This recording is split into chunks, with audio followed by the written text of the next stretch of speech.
હવે આપણે લેન્ડ એગ્રીમેન્ટના કાયદાના ચેપ્ટર વાઇઝ એક પછી આગળ વધીએ છીએ કે દરેક ચેપ્ટરમાં મુખ્ય જોગવાઈઓ શું છે અને શોર્ટમાં એકદમ ટૂંકમાં અને સરળ ભાષામાં સમજીએ કે લેન્ડ એગ્રીમેન્ટનો કાયદો શું કહેવા માંગે છે. એ આગળ એડવોકેટ મિત્ર જે છે, શું નામ તમારું? અશોકસિંહ. એ તમને વાંચી સંભળાવે છે. હા, ચેપ્ટર વાઇઝ ચાલો, પૂરું ઝડપથી ચાલજો.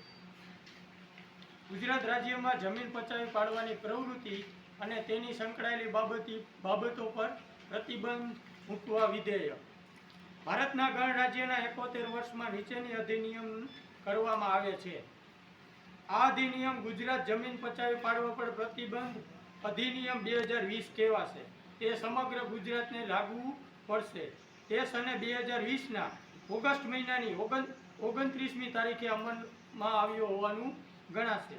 આ અધિનિયમમાં સંદર્ભથી અન્યથા અપેક્ષિત ન હોય તો એમાં સમિતિ એટલે આ અધિનિયમના હેતુઓ માટે રાજ્ય સરકાર વખતો વખત જાહેર કરે તેવી જિલ્લા કલેક્ટરની અધ્યક્ષતા હેઠળની સમિતિ. સરકાર એટલે ગુજરાત સરકાર.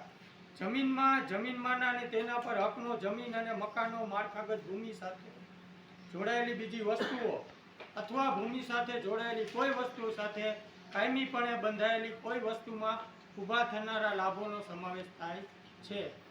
જમીન પચાવી પાડનાર એટલે કે જમીન પચાવી પાડનાર વ્યક્તિ, તેમાં કોઈ વ્યક્તિ જમીનનો ગેરકાયદેસર કબજો લેવા માટે અથવા એવી જમીન ઉપર અનધિકૃત માળખાના બાંધકામ માટે નાણાકીય સહાય કરે, જમીનના ભોગવટદારો પાસે ગુનાઈ ધમકીથી ભાડું, વળતર, બીજા ચાર્જ વસૂલવાનો પ્રયત્ન કરે અથવા ઉપર જણાવેલા કૃત્યોમાંથી મદદગારી કરે તો તેવી વ્યક્તિનો સમાવેશ આમાં થાય છે.